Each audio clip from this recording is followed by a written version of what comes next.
Good morning. I'm Bruce Ramirez, Executive Director at the Council, and I'd like to welcome you to our headquarters office and this morning's briefing.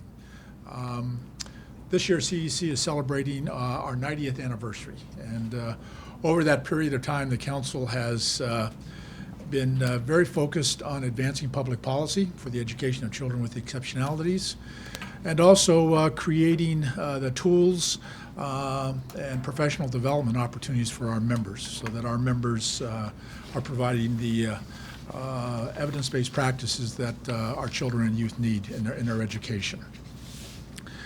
This has been an issue for us that has been very important in terms of our membership. Our membership is about 50% practitioners, teachers. We have a good proportion of the membership that's administrators and higher ed faculty.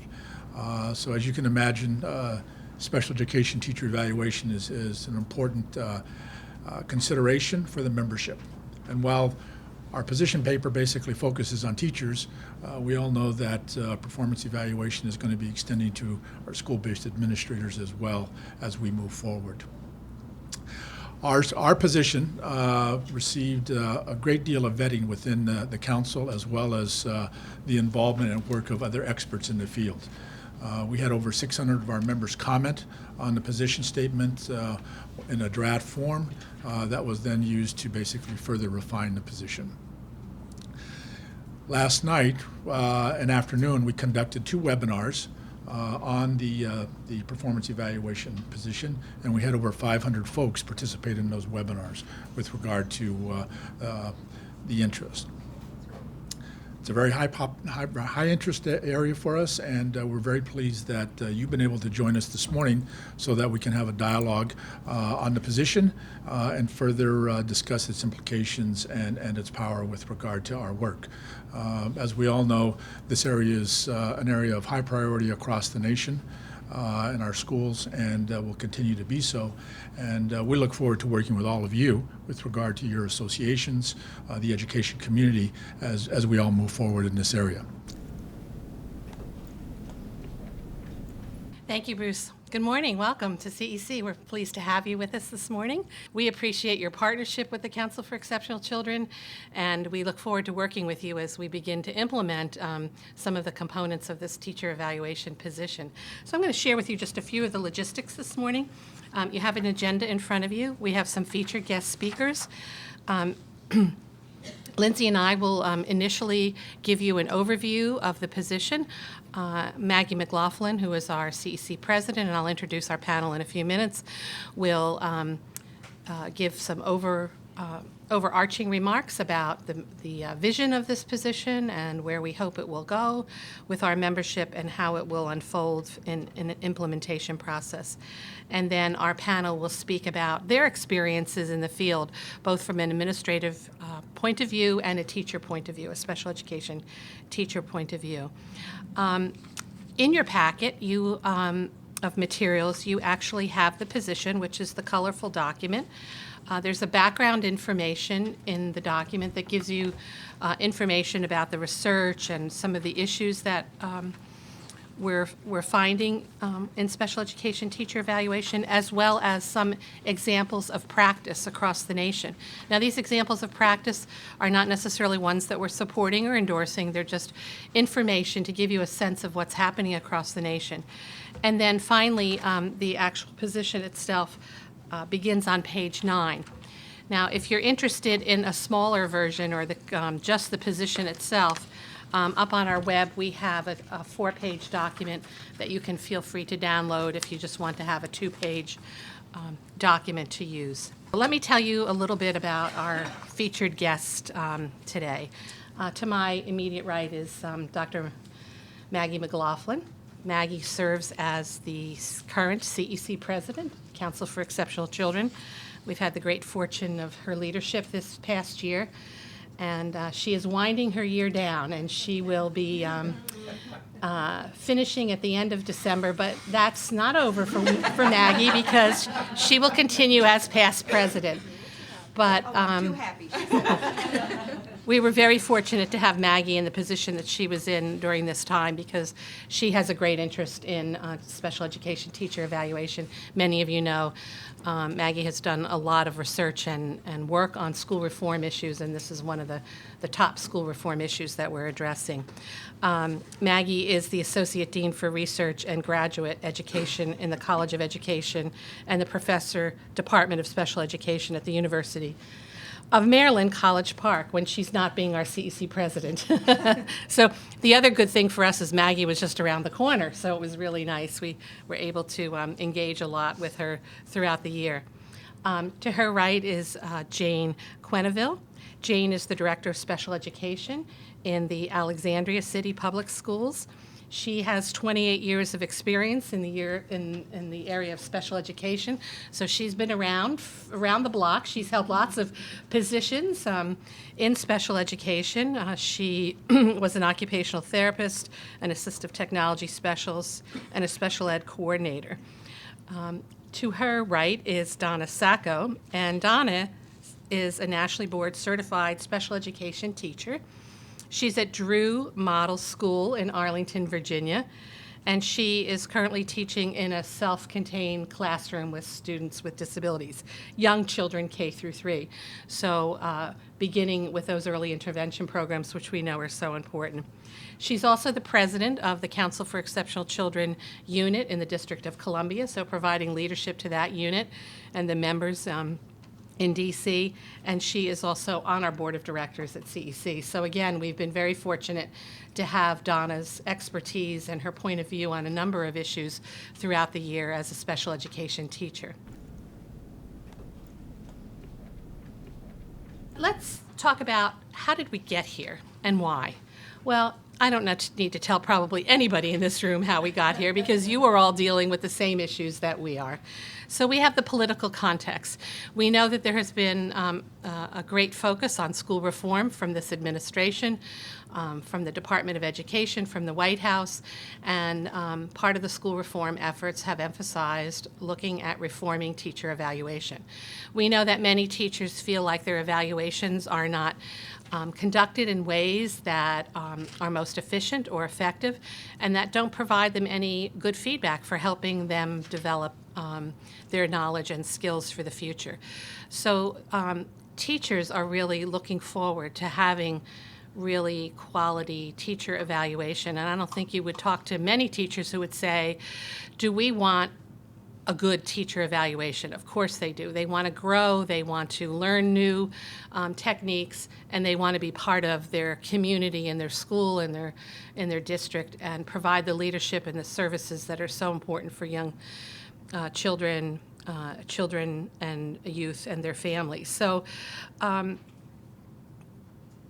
what we hear over and over, though, from special education teachers, they want to have a great evaluation, but they want it to be fair and they want it to be effective and meaningful. And so I think that's where we are with some of the school reform efforts.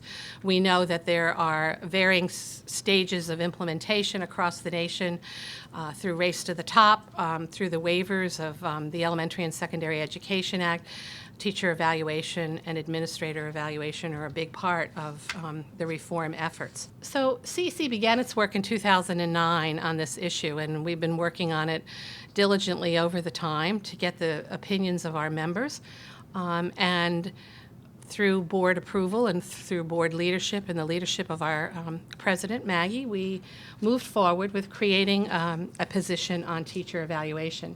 Now, this is our timeline. I'm not going to go through all the details, but anything that we do with regard to a position or policy is grounded in our members' input, and we take that very seriously. So we have a variety of opportunities for members along the way in creating a policy or a position to provide feedback. So we did it in a number of ways. Many of you do the same things in your own associations and organizations through town hall forums at our convention, through online forums, through our board. We have a representative assembly, which is part of our governance structure, which are 2 representatives from all of our state units and our 17 specialty division units.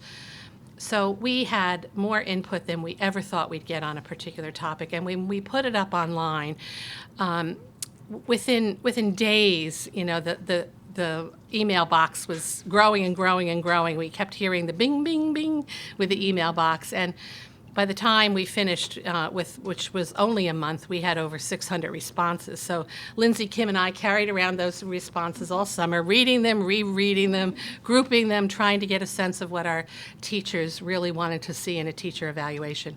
And then finally, our board of directors approved the position in October of this year. And now we're in the process of sharing that position with the field, with our members, with you all as associations. Some of you served as experts on our panel in helping us review this.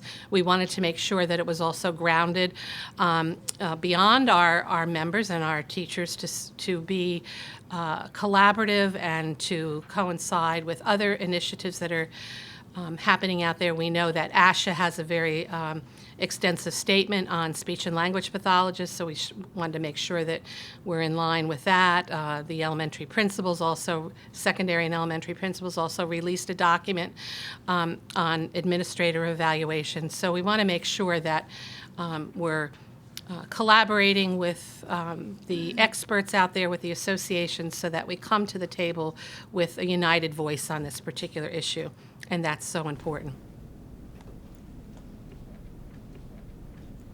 As Deb said, I am finishing my term as the 2012 CEC president. I've had the honor of serving as president of this organization this past year, working very closely with Deb, Lindsay, Kim, I don't see where she is, but she's back there. The policy and advocacy team on developing this position and thinking through how the process, not just the process for approval, but the input, which Lindsay is going to talk to you about, and really reaching out to those key, not just our stakeholders, our constituents in the organization, but our key experts who know and understand what it is to be a teacher of a child with exceptionalities. So I'm going to make my remarks kind of simple here because obviously Lindsay's going to give you the details, but you know, from my perspective and from everyone in this room, we know teachers matter. We've got decades of research that tell us that teachers can make the biggest difference, particularly for children who struggle, whether they're struggling due to a disability or some exceptionality due to poverty, due to some other circumstances. A good teacher matters.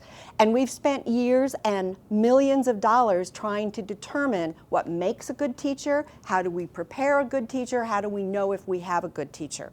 So as Deb has pointed out, this is not a new issue, but it certainly has ramped up in this last maybe 5, 6, 7 years, certainly during the first Obama administration with Secretary Duncan. And clearly, if you've seen his statements, which I'm sure everyone in this room has because you're inside the Beltway, or I guess we're out. No, we're inside here. I never know. But you've seen the Secretary's statements that teacher quality, teacher effectiveness are going to be a major impetus for his going forward with this administration. So within that context, CEC has always been about teachers and quality teachers. Bruce referenced the fact that the organization is in its 90th year, and it was founded by people who were learning to be teachers, who were at Columbia Teachers College, who were studying to be teachers of children with disabilities. The organization grew across the country because these teachers knew they needed a voice, they needed a way to meet together and to support one another professionally and to grow together because this job was in many ways different. And so CEC has been about its teachers, and this is just an extension of that. What is really important, I think, to understand is that CEC, as well as other people who advocate on behalf of teachers and the preparation of teachers, and their successful practice of their profession, is that we understand that good teacher evaluations and accountability are important pieces of that. But it is so important that we must get this right. Now, I'm an associate dean in a college of education, and we are using the TPAC, the performance assessments, as part of our teacher preparation program. And I'm truly not a long-time teacher educator. I'm kind of, as Deb said, I've looked at the broad policies, but I have come to see how using these as part of our teacher preparation and working with our local school districts as to align the way in which they evaluate teachers with how we are preparing them in their clinical settings is really so important for our young candidates, our teacher candidates, because they know what is expected of them and we know what we need to be focusing on from our professional end, our preparation end.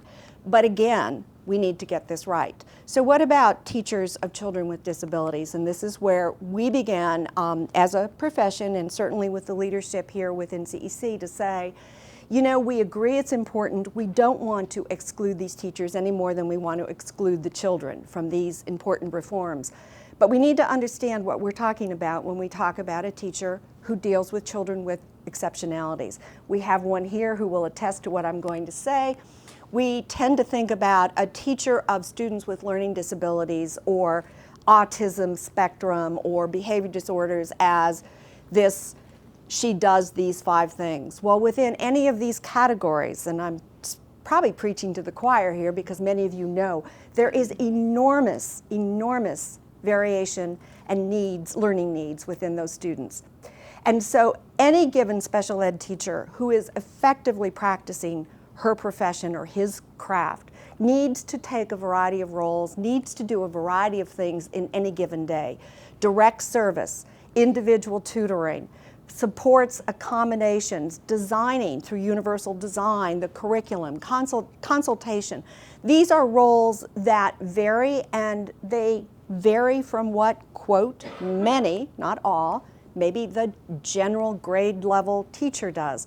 And so the first issue that we brought to this team over here was, how do we deal with a performance evaluation that can accommodate the breadth and variety of experiences and expectations that we have for teachers of these students? And Lindsay will talk about that.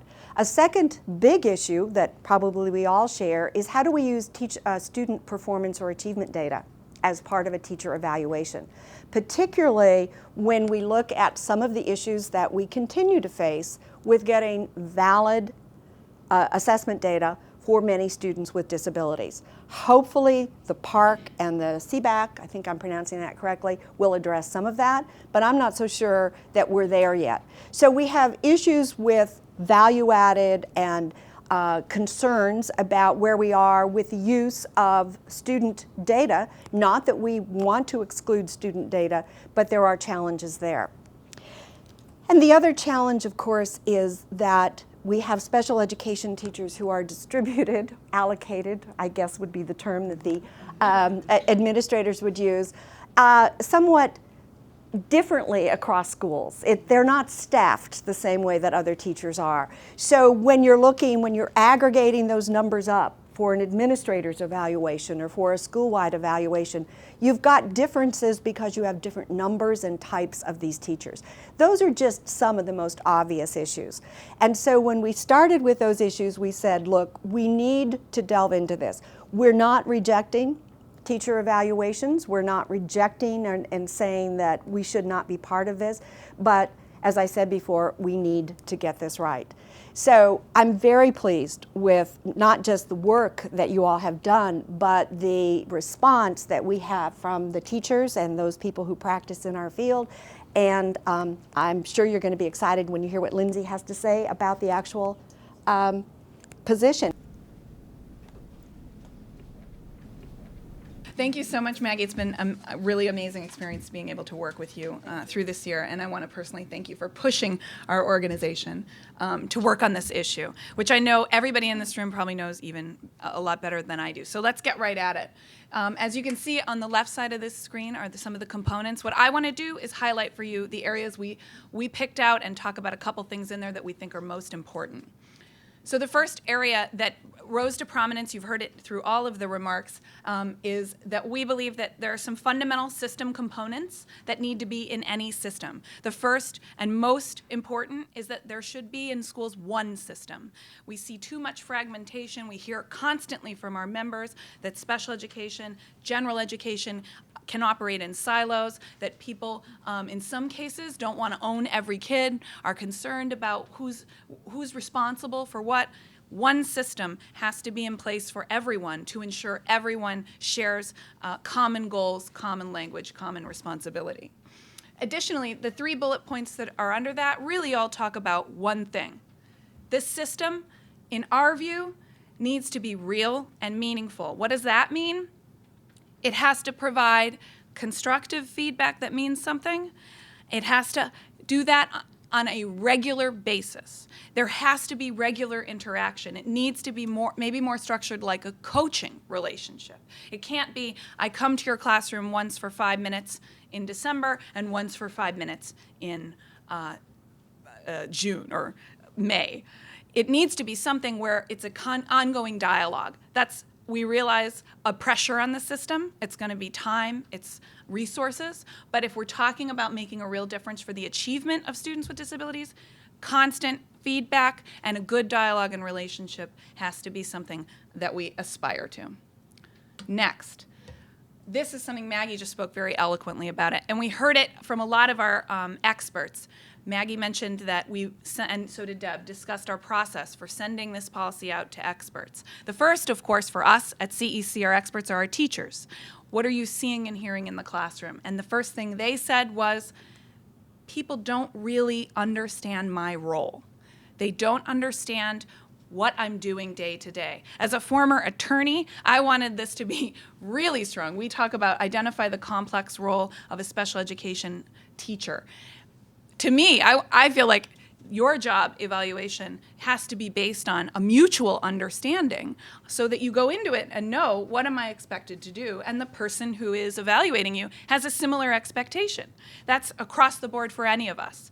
But we see that as a real complicating factor for anybody working in OT, PT, any of the specialized instructional personnel areas, any of our special educators. They're working in really different ways. They're also working with, as Maggie pointed out also, very different and complicated learners who demonstrate complicated learning patterns for different types of areas. If you don't understand who that person is working with and what they're doing, it's hard to provide them constructive and meaningful feedback. So a base understanding between the evaluator and the teacher has to be, what's the complex role, what's the scope of that role? Measure the use of evidence-based practices. This is by far the most controversial part of teacher evaluation, right? How do we include, it gets at what is one of the most controversial parts. How do we include student growth? Teacher contribution to student growth measures. It's been so difficult, and in many ways the policy led before the science is there. And we're trying to kind of work that out. From our perspective, we're very concerned, as Maggie pointed out, about the use of statistical models, algorithmic models, value-added models. We don't have the research that tells us that they are valid in team teaching situations. But also, to echo Maggie's comment, we do not reject the proposal that student achievement shouldn't be linked or shouldn't be used in any way to measure the performance of a teacher. We just need to be careful about how we're doing that. I'm going to speak in a minute about what we need for research. We need funded research about how we can use these for special education teachers and also for our related service providers.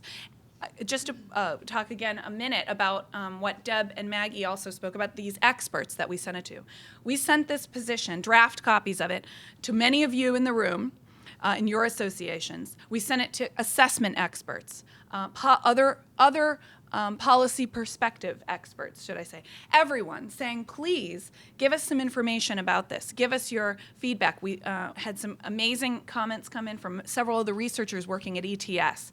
And from lots of the researchers working in our centers that deal with special education alternative assessment. And we feel pretty confident that we shouldn't use or base any teacher's evaluation on one measure. It has to be multiple measures. We don't have a lot of good research to tell us what some of those measures are. But in our position, we do talk about student surveys, parent surveys, other types of district and local assessments. And then pushing for the research to get us to a place where we can have some better information about what we can use to measure. So multiple measures and making sure that those are meaningful. But a part of the multiple measures is ensuring there aren't unintended consequences. And what do we mean by that? One of our concerns is that we will create evaluation systems that'll be 50% based on student achievement, 50% based on a principal's observation or another's observation. Well, if the principal isn't well trained and basically provides the same score to all of the teachers, then the entire evaluation becomes, the only differentiation you'll see will be in student achievement. If we don't have solid, good measures providing valuable information that's valid, that will greatly skew that evaluation. That's a concern. So ours, we don't reject that link, but we definitely say proceed with caution. I want to speak just briefly directly to the IEP, because almost everyone, I've had conversations with everyone in this room pretty much about, shouldn't we just use the IEP, or we should never use the IEP? The way that we want to focus on the IEP is to say, for the development of the IEP, for the implementation of the IEP. So development, that includes case management of that IEP, right? That is the purview of a special education teacher. Implementation, is it being implemented with fidelity? Do the right people have it? Are the evidence-based practices being used? Is it being monitored? Those are appropriate parts of a teacher's practice and use with the IEP that should be included in an evaluation. But we reject the notion that student growth as measured on an IEP should be included. Why do we do that? One of the main reasons why we do that is because it is, by its nature, a child-centered document. It is about an individual child and that individual child's needs. It is not a standardized measure across several different children. It is also while the single most useful document, the cornerstone, it's open to subjective interpretation. And we've seen throughout our nation this year cheating scandals at their highest amount. We don't want to create a system that may incentivize someone to lower expectations for students with disabilities because they're concerned about how the system and the structure of the system is going to impact their review or their pay. That's not what our teachers want. Our teachers are in the room to have those magic moments where they see children achieve and make progress over time. We don't want to corrupt the IEP by taking a measure that is a child-centered measure, is meant to be individualized, and potentially opening it to some other pressures that wouldn't forward any of our goals. Next, I hope that from what we've said, everything reflects this goal, recognizing the professionalism of special educators. Really what that means is everything I've just said. Giving them constructive feedback that's tailored to what they are doing, that helps them, that's ongoing, that gives them a sense of, I'm practicing at this and I'm growing and getting better. And that is really a holistic way of looking at that. And we feel that if you set a system based on respect, where teachers are involved, it's open and transparent, they understand, they buy in, we will have well-grounded personnel decisions. We also have a portion in there that talks about we've got to have good resources, we've got to have reasonable caseloads, we've got to have those other structures and supports and positive working conditions in a school to ensure that our teachers can practice to the best of their ability. Finally, I think I just mentioned, I know everyone has said, as we all see, the policy is ahead of the research in many of these ways. And so how do we manage that when the systems have to be in place by a certain deadline?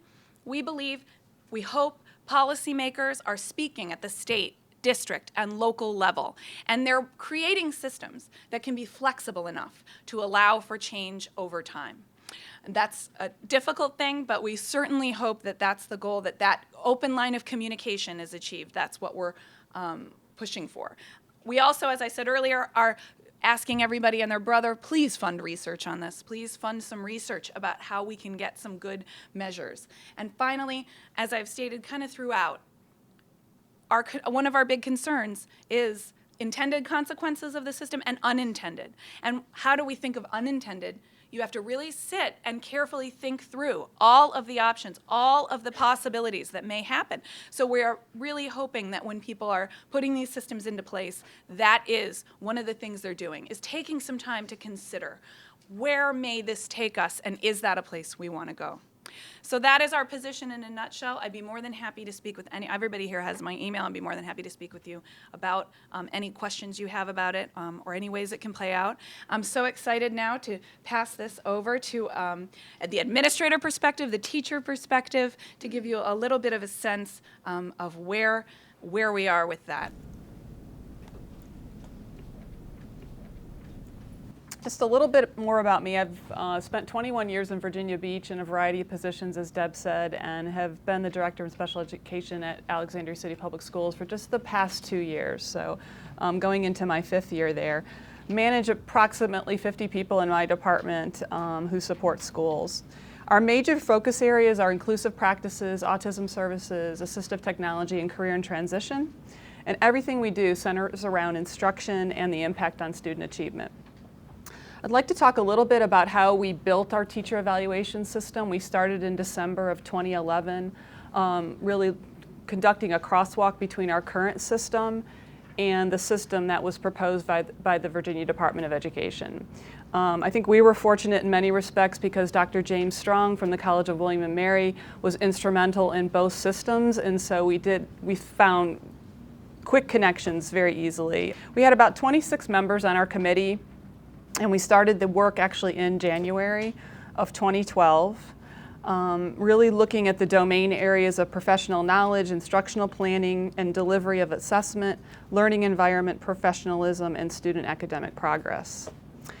We purposefully removed the word evaluation from our system, and we call it a teacher growth and assessment system, and I think that speaks to how we want to approach it. Because I think we know that the word evaluation always brings up a lot of anxiety, and people might say, oh, you can slice it and dice it any way you want, you're still assessing me, but really trying to focus in on the growth piece. We aligned our teacher growth and assessment system with our ACPS learning model, which is curriculum, relationships, and instruction. We used feedback loops from teachers, so we had the 26 members, we had some outside reviewers, but we also had feedback loops for teachers through focus groups and an online briefing room. We also integrated student voice into our assessment system, and teachers are required to do a student survey. It's not an option. Kindergarten to 12th grade, they've got to integrate that into their system, and it will only be viewed by the teachers. It does not go to the administrators. I think we also made a very conscientious decision to limit the percentage assigned to student academic growth. The State Department, the Virginia Department of Education, was really emphasizing 40%, and because we were in year 1 of implementation right now, we as a division went with 20% this year. Unfortunately, I think we are going to be forced to go to 40% because the state is going to mandate that. We kind of squeaked around it this year.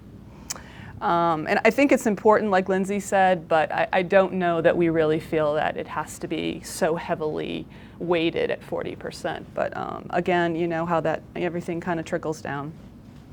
We have 2 methods of addressing performance issues with teachers. One is called a growth dialogue, and the other one is called a growth plan. I think this was a really positive step. Instead of going to the teacher and saying you're going on a corrective action plan.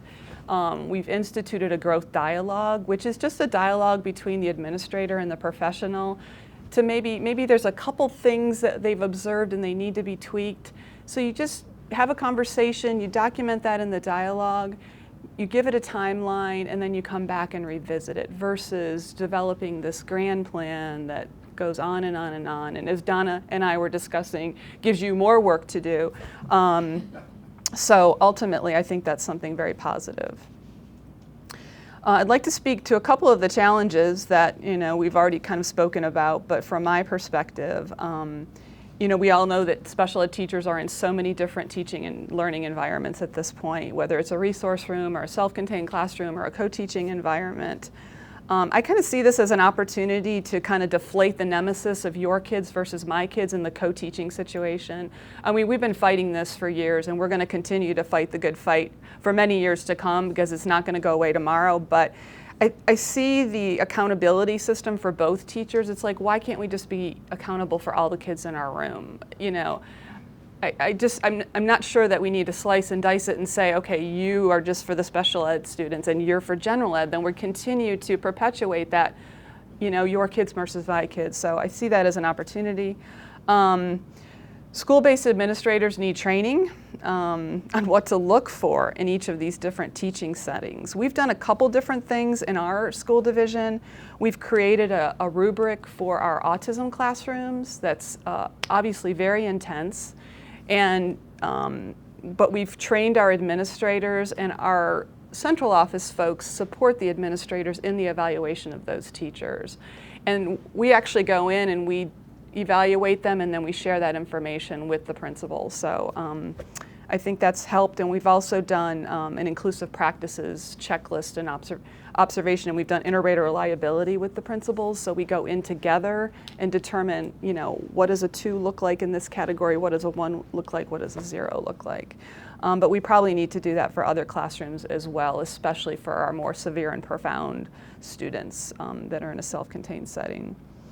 Another issue with the teacher evaluation, and I don't think this has been mentioned at all in the position statement or anywhere else that I've heard of, is from a central office perspective, is how do we address specialists? How do we address coordinators? This is a real challenge for us because they're on the teacher pay scale, but my autism specialists, my speech and language folks, you guys name it, psychologists, social workers, all the different entities that support our students. One thing that we've done is we've created look for documents, and the professionals have done that. So my staff, whether you're an audiologist or an autism support staff, looking at your state and national standards, at the CEC standards, what are the look fors when I go to evaluate you personally, or a principal goes to evaluate you? What are the look fors? What should we see when you're actually doing your job? So I think that's going to help, but we still got a long way to go there. And then the development of quality IEPs is another area that needs to be understood by administrators. We're getting there, but we're not quite there yet. Processes need to be in place in order to monitor IEP development at the school level. And I think standards-based IEPs are going to get us there because we're connecting the standards with the general curriculum, so that's going to help. But we're still a long way from making sure that the administrators are really looking at IEPs. And if you do include that in your growth plan or your actual documentation, because our folks are actually creating a portfolio of information, and it's really up to the teacher. We have not said to our teachers, you have to have this in your portfolio that you're actually going to submit. So they have a lot of flexibility to put in there what they want. But if an administrator is going to be looking at an IEP, they have to know what a quality IEP looks like. So putting those systems in place. And then just to kind of tie it all together with the CEC position statement, I see a lot of connections between the position statement and our evaluation system. Assessment system, excuse me, we don't call it evaluation. 2 examples are continuous feedback and then the use of multiple data sources. Also the connection between teacher growth and the professional learning responsibilities of the teacher. And I believe that it really clearly articulates the nuances of special education teachers and the need for local school divisions to take a deeper look at how this position can be addressed in local teacher evaluation systems in a systematic manner.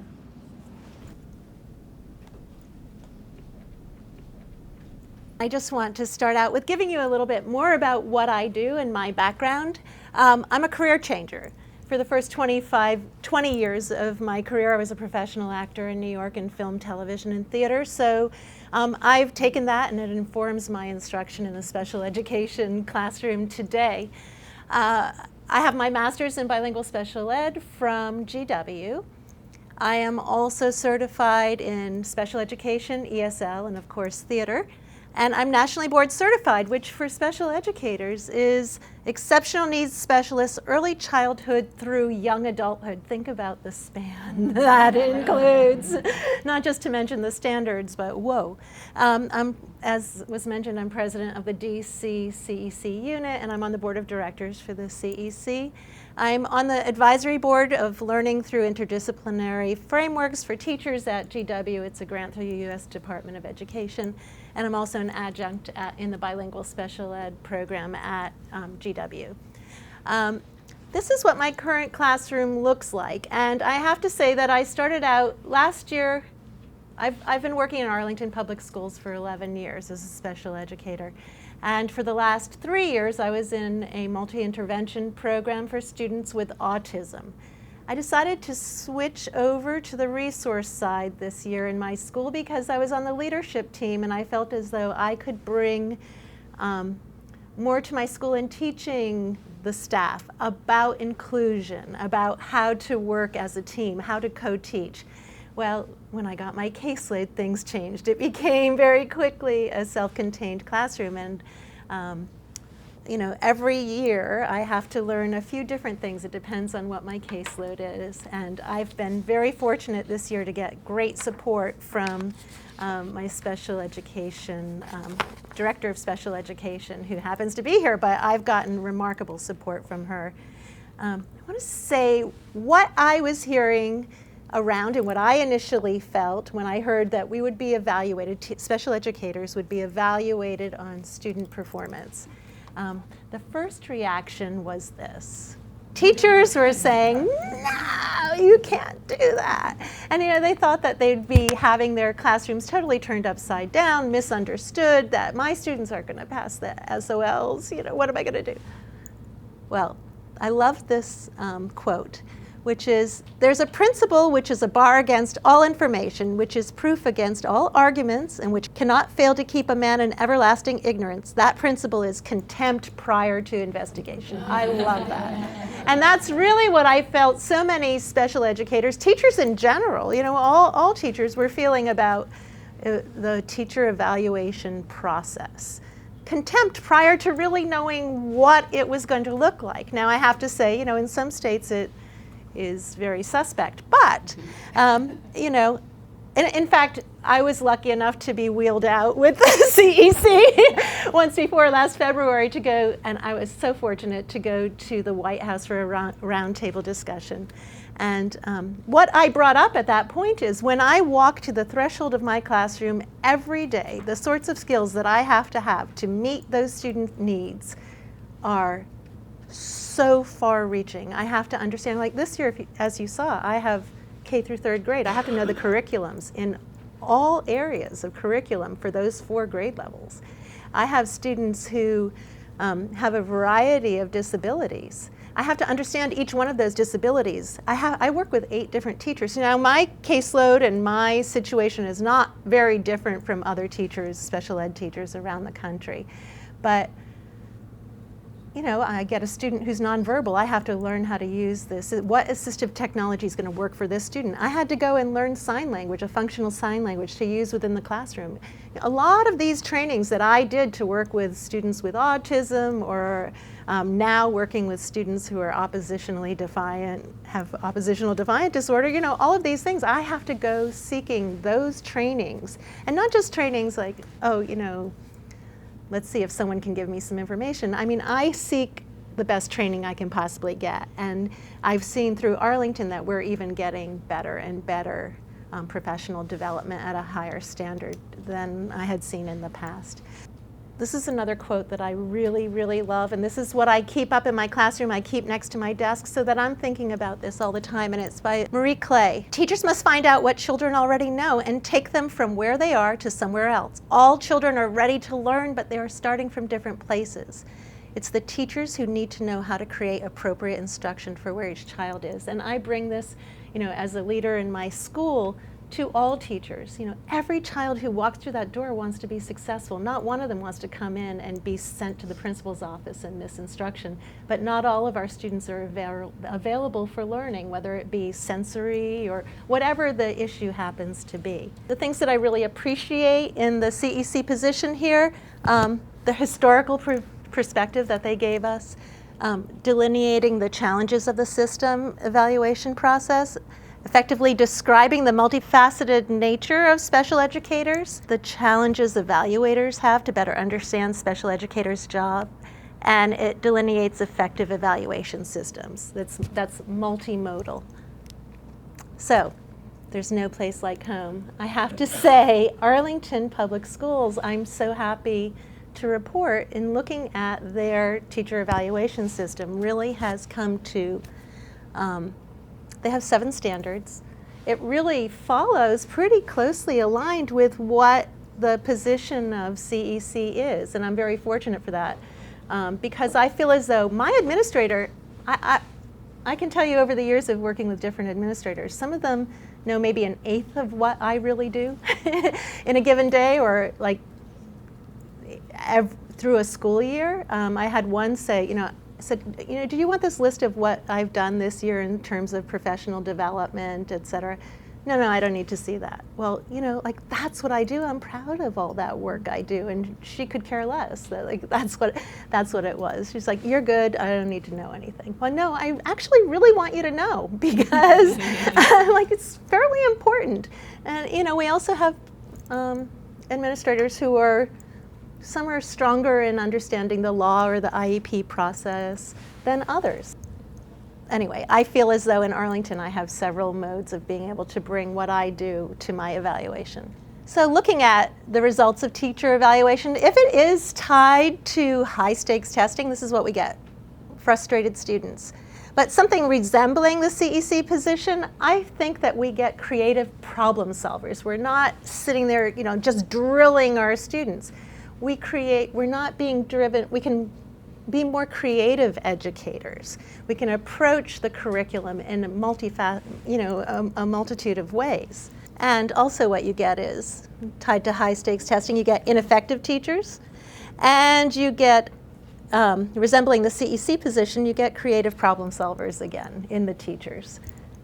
Ultimately, with the CEC position, what I feel, and I'm not here like doing a little sales pitch, like truly, like this is what I believe, is that it elevates the professionalism of our country's special educators, and I think that's really critical today. So thanks.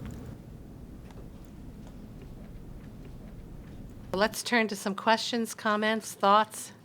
Stacy.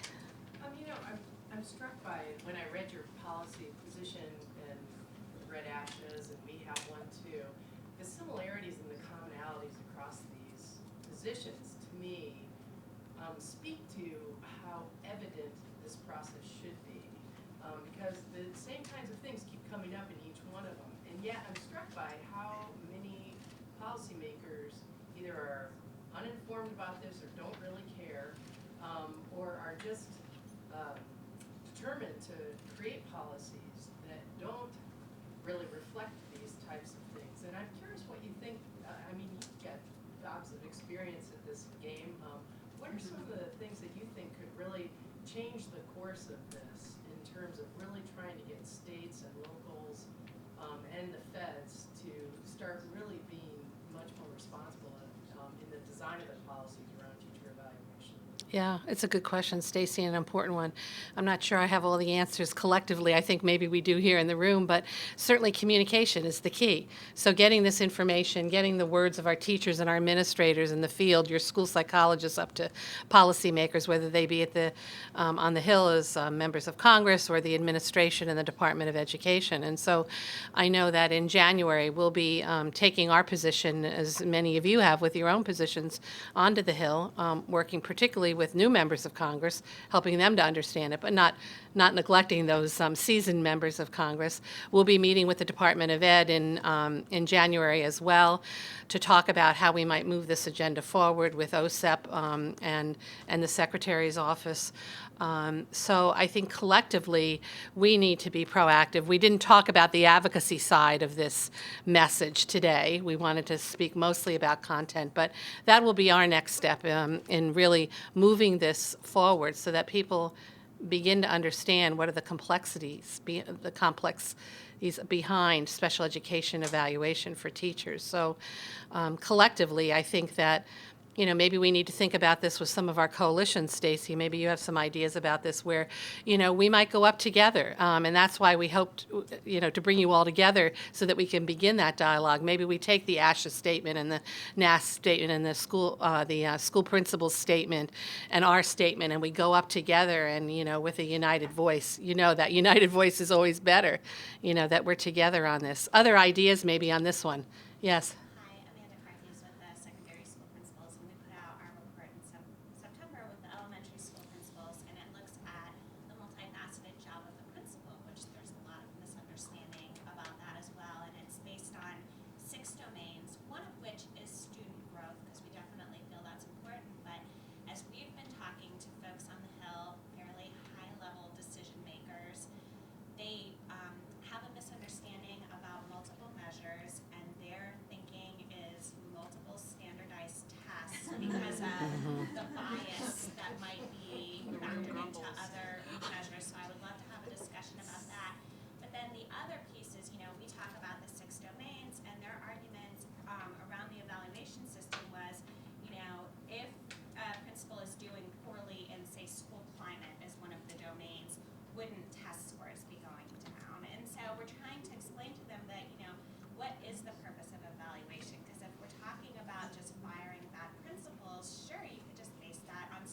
Yeah.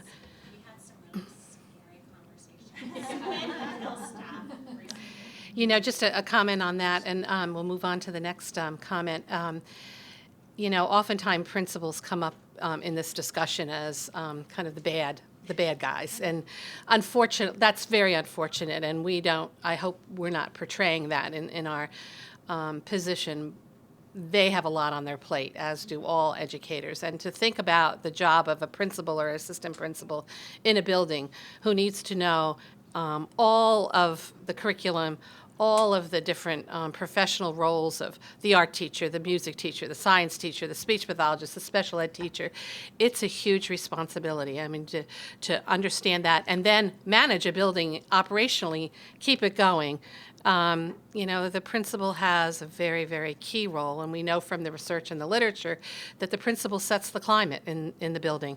And so I feel from our perspective, from CEC's perspective, it's our job to help support principals, to help them understand what the roles are of special education teachers so that they can do their job in a way that's more effective.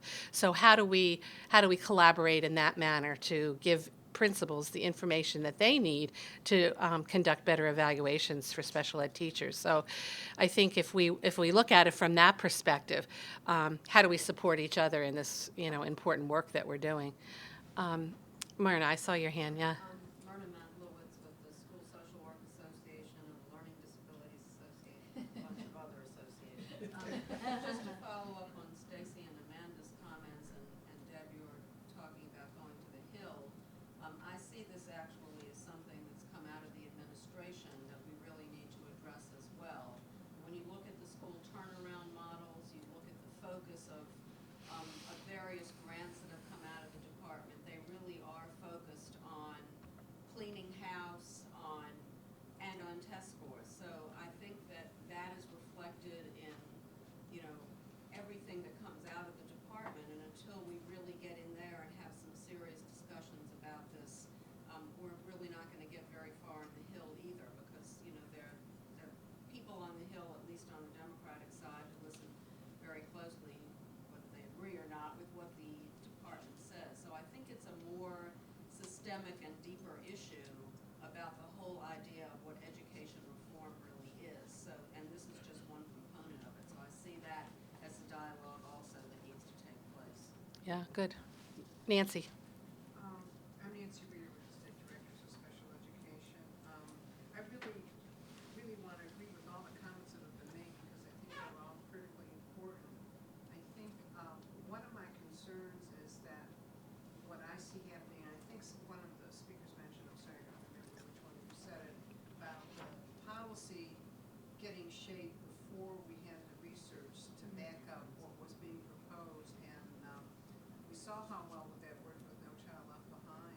And I really, we're very good at this country and at remembering history really well. I come from Michigan, so I'm a little sensitive on what happened in Michigan. Obviously, there's no sense of history. We're filming, Nancy. Anything that we can do to,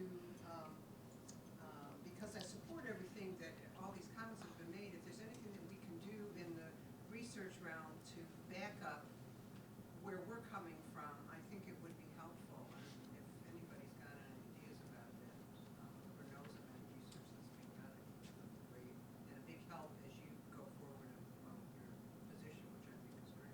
Yeah, thank you, Nancy. Good comment. Sasha? Yeah, hi, I'm Sasha Fidelsky. I'm with the American Association of School Administrators, and I know that the comment that the first thing that you said about having one system, I think, is a critically important point that I think our members, our superintendents, are very much struggling with. They want to do that, but one thought that I had was, you know, when you talk about the struggles, especially when you were talking to Jane about, you know, a teacher in a team environment versus in a self-contained classroom, you know, how, I think it would be very helpful for administrators and other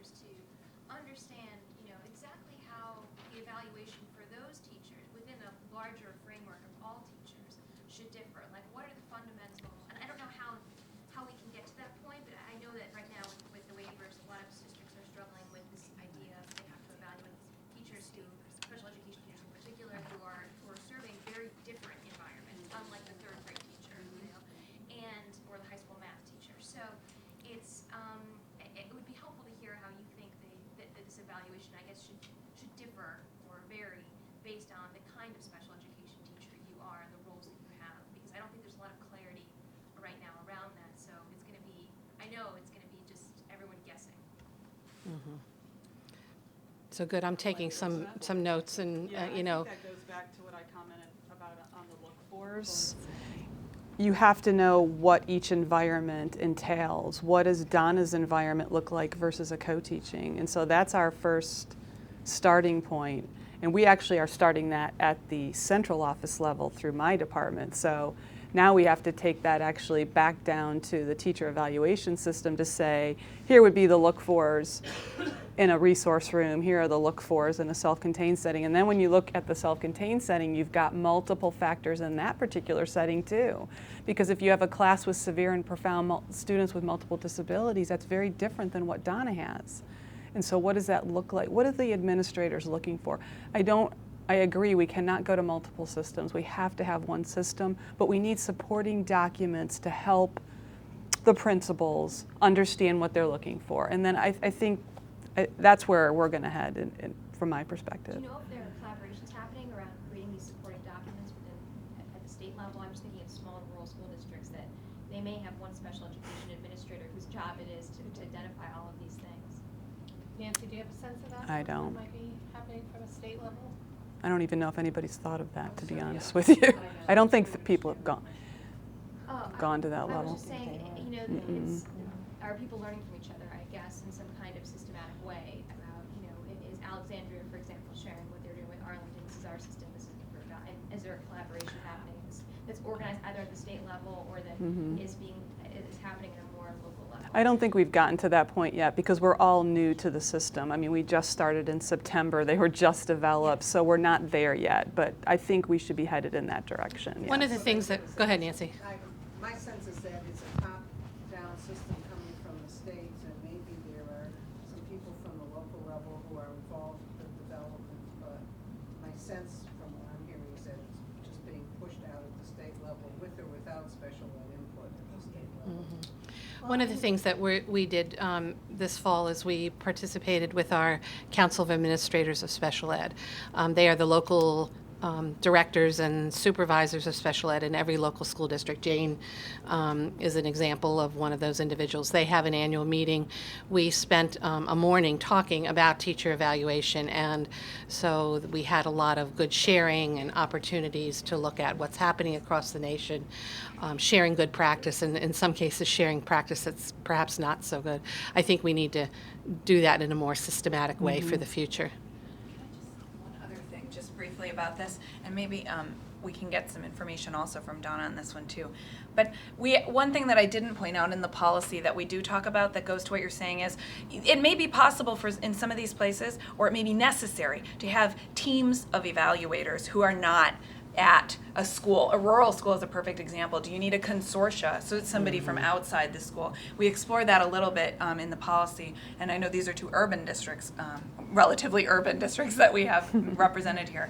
But that's definitely something, and I don't know, Donna, if you wanted to add. One thing I was going to say, I know in Arlington, and I believe in Alexandria as well, our district sent people to work with the State Department of Education. And so they had certain standards that they wanted the evaluation system to go by, but also Arlington, people from our professional development in various parts of Arlington public schools worked to get these 7 standards to work with. And you know, some people, I think in the past they had worked on the Danielson model, and I think this sort of expands the Danielson model so that we are looking at professionalism. We're looking at, you know, I mean, I have them right in front of me here. So it's instructional planning, professional knowledge, program, and they divide it out by teacher and educational specialist as well, and what the exact examples of artifacts. So we're putting together more of a portfolio, in fact, and that it's, you know, we're thinking more about action research, which kind of gets thrown out the door a little bit, you know, when we come up with our own SMART goals. So I think, and that becomes more research in a way, not just, you know, we're looking through through data what's happening with our students. But the fact that Arlington is working with the state and with various districts where there is a little bit of leeway for negotiating, you know, I mean, I'm not directly involved with that. I've just seen the process from afar. But. Jane, I saw your hand up. Oh, Oh, yeah. Thank you. First of all, kudos to CEC. I mean, your leadership on this is really, really impressive and something, you know, much needed, I think, and really, really impressive.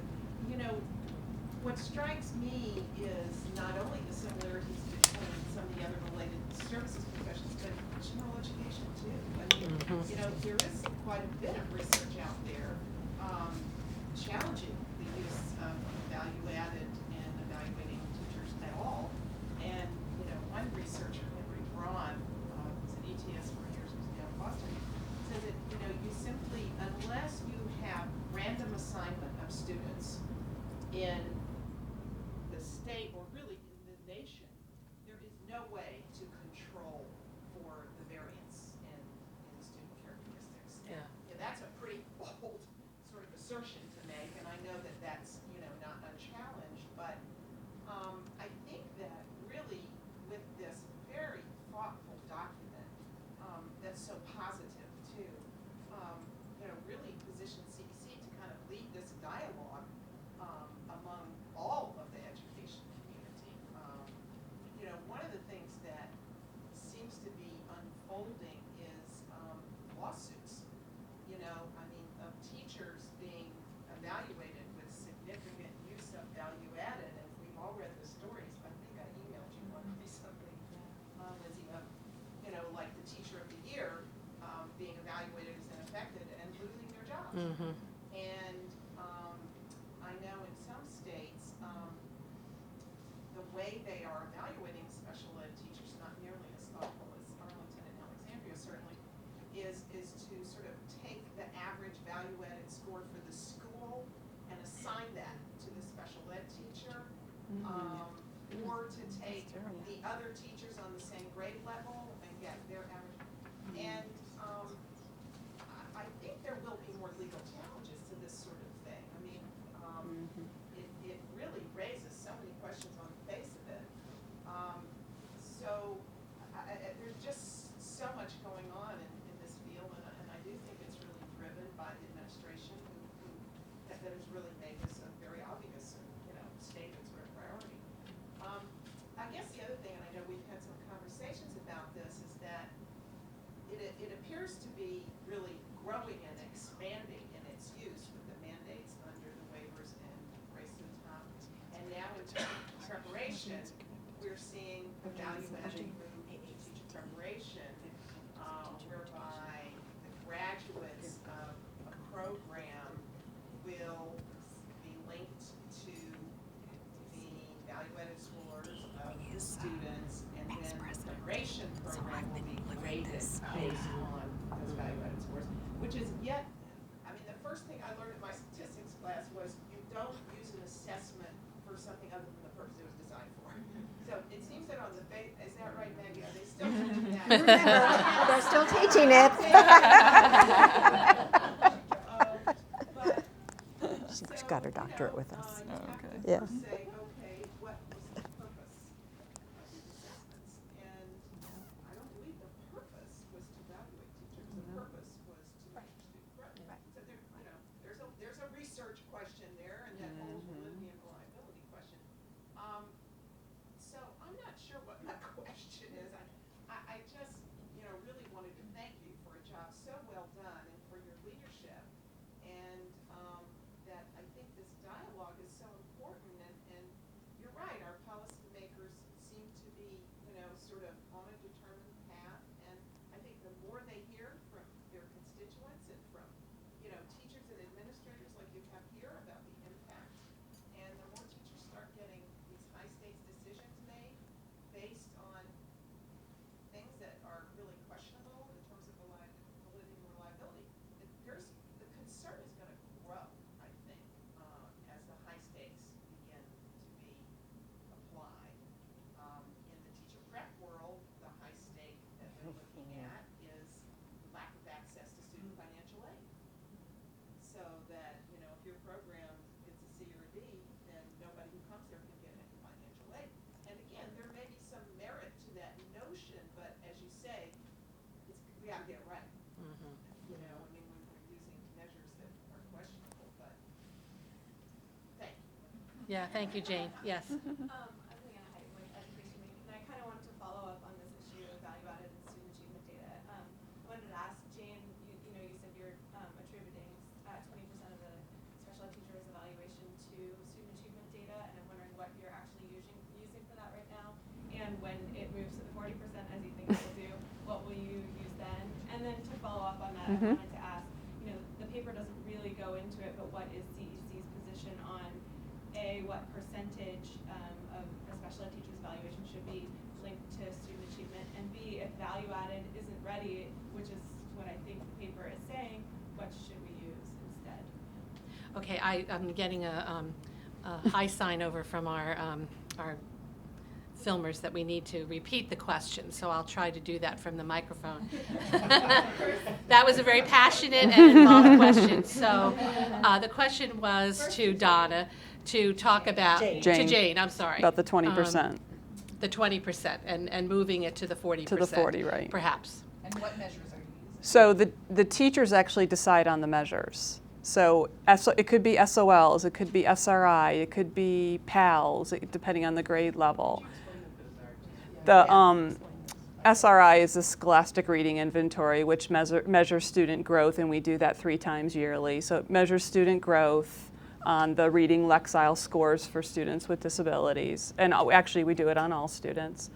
So the teachers are determining what we're going to evaluate the academic growth on. The school division is not saying you will use these 3 items or evaluation tools. So it could be artifacts, you know, it could be student work, but it has to be multiple measures. So we've just given them basically a list of what the options are. Obviously, standardized test scores are going to be part of that 20%, but it's just part of it. It's not like the whole 20%. And we're moving to 40% because we have to. And when you say that standardized test scores are going to be part of that, how do you link the students and the teachers if there's like a co-teaching? You said co-teaching, I guess they would take all of the students. Yeah, I don't even know if that's been determined. That's really kind of my position on that. I think we should own all students when we're in a co-teaching environment versus saying, so you could go down to the time you're in there, you know. I mean, do we really want to get down to that? You know, oh, I'm only in here for 20 minutes because this student only gets 20 minutes of service. So why should I be accountable for all of these students? And I'm saying personally that I feel like we need to be accountable for the students in that particular learning and teaching environment. So that we kind of get rid of this whole your students, my students thing. Donna, did you want to comment? And then what is CEC's? Yeah. Okay. I just want to comment on something Jane said. I think it's important, and how do we hope that this tool will be used for the future? We understand that perhaps in Virginia they're going to have to move to 40%. Seems like the best thinkers in Alexandria thought that this was not necessarily a good idea, and they came up with 20%. You'll see some of that conversation across the nation. Montgomery County, Maryland superintendent spoke out in the newspaper very strongly the other day about let's push back on some of the standardized testing, using standardized testing for teacher evaluation, et cetera. So this feedback is coming. CEC, and so what I hope will happen is that people like Jane, like Donna, will take this document to their administration, to the State Department of Education, and use it as information and an advocacy tool to say why they believe 40% may not be the most appropriate percentage in this area. And that's what we hope to do also. I just want to recognize Lori Calvert, who's here from the U.S. Department of Education. Lori is, I don't know exactly your new title, but I'm going to call you teacher in residence, expert teacher. And Lori has participated in a variety of CEC activities over the last couple of years to really gain the perspective of special education teachers. So we're really pleased about that. We've engaged in a lot of discussion with Lori, and she's presented to our members in a variety. We did an Ask Arnie with Lori, and we had a forum at our convention that was led by teachers at the Department of Ed. So Lori's taking copious notes, and I know she's going to go back to the department and share these, good and bad. But Lori, do you want to say a few? I feel a little bit like a piece of meat surrounded by sharks. Not that I'm feeling defensive. You are welcome here. You know, it's interesting because when I watched the presentation and what Lindsay said, I think the people at the department agree with like 95% of that. And I think the part they don't agree with, and as a teacher I understand, I think both sides of this a little bit, is the waiting for the data to be perfect on the value added before we start using it at all.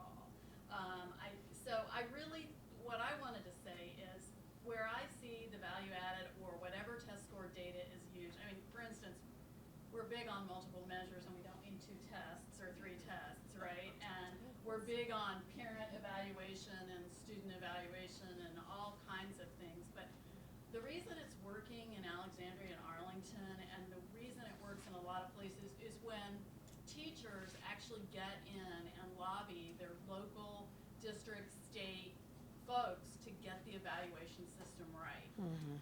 The department does put in language and things like race to the top, like teacher evaluation, student data must be a significant portion, but it doesn't say what that portion is. And so there are states where it's 15% and there are states where it's 50%, and they're both getting grants, right?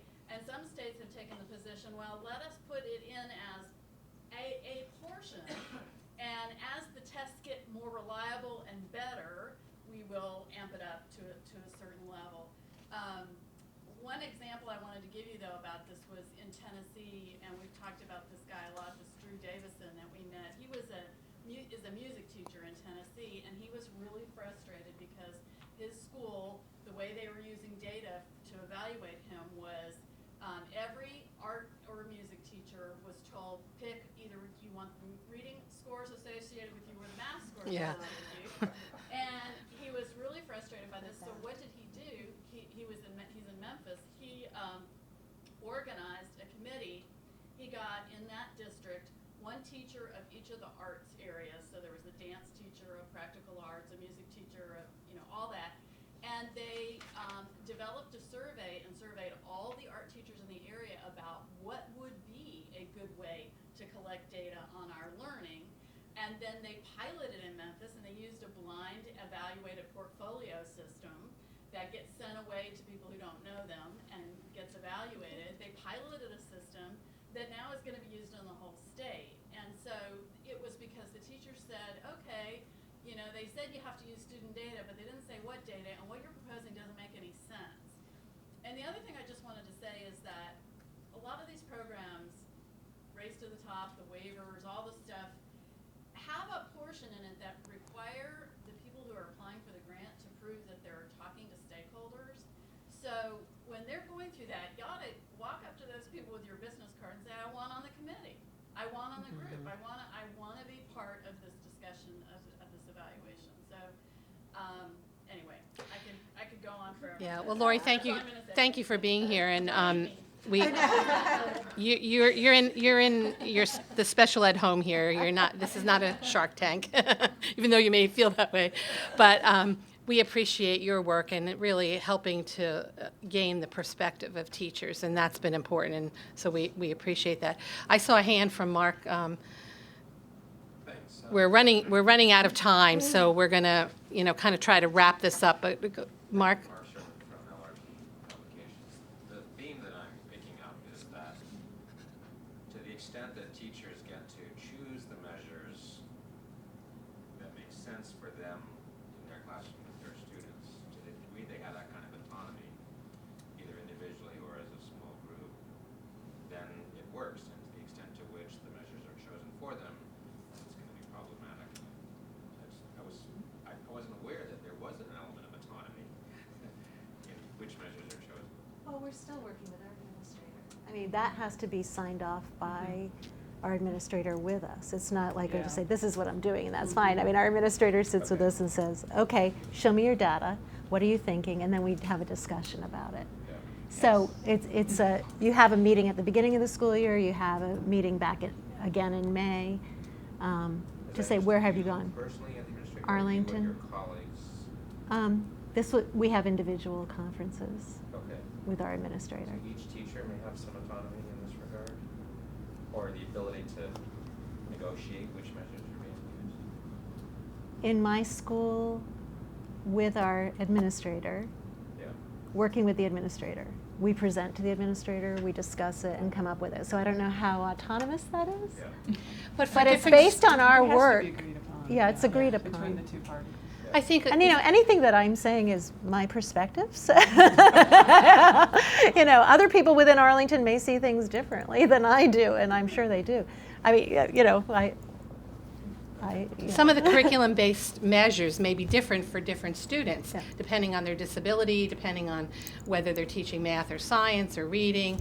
And so there's part of the negotiation, that they're able to, like for kids with autism, there may be a particular, curriculum that they're using that has a curriculum-based progress monitoring measure that's associated with it. So there's kind of some of the give and take in determining what's the most appropriate measures for the students who are in my classroom at this present time. And that may change over time. Also, Yeah. just quickly, Jane really spoke to this about there being a list of 20 measures. So these aren't measures that are being chosen, at least in the districts that we're talking about here. I guess I'm concerned about the implication of your question being that they're not standardized, they're not objective, they'll be easily manipulated. And so that concerns me. But I think Jane, the first three measures she talked about were PALS, DIBBLES, maybe not DIBBLES, but SRI. I'm sorry. So those are standardized measures that play into kind of what Maggie's point was about the research the field does have about what they do know and how they do it correctly. I just wanted to make sure that wasn't. I just know I you, saw Mark. that in my question. One more, Susan, and then we're going to wrap it up. I just wanted to make a couple of comments to say that we're really happy that a number of things that we stated in our document, the case, it was reaffirmed by what NASPA has done. Susan's from ASHA, by the way. Yeah. Susan mhm. Carr from ASHA.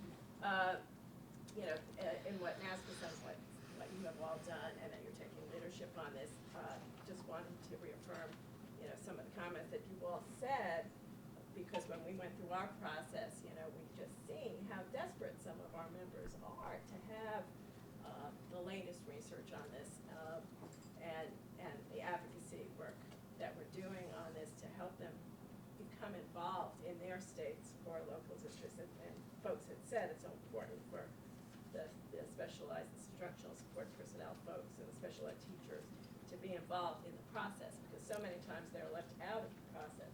They feel left out of the process. And then the process that's put in place is not appropriate for them.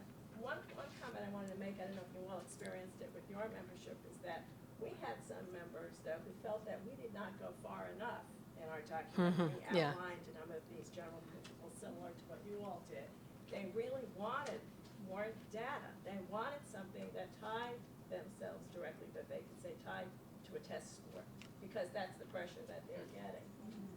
So, the more information we can get out about why this is appropriate, or more research that we can try to reinforce, the need to have more research, it would be really helpful. And the one other comment I want to make is the emphasis on using this for professional development and using it in a positive manner, because Kim and I also co-chair the Coalition on Personnel Shortages, and we know there still are shortages across the country in many of our professions, and if this is used negatively, the message out there also is very bad for recruitment and retention of qualified professionals, and we all know that's an issue anyway.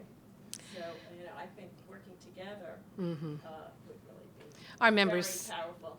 said the same thing. They wanted more. Our board initially wanted us to go a little bit further on this, wanted more. So this is a work in progress, as we all know, for all of us, and as we move forward in 2013, we have a great opportunity in front of us, and I hope we'll seize that together to move forward this agenda, to get it right, as Maggie said, because it's so critically important for our teachers in the field, for the children that we teach every day, and for the families in the communities. And so thank you for being here today with us. Thank you for the work that you do every day, your leadership, your advocacy for all of these issues.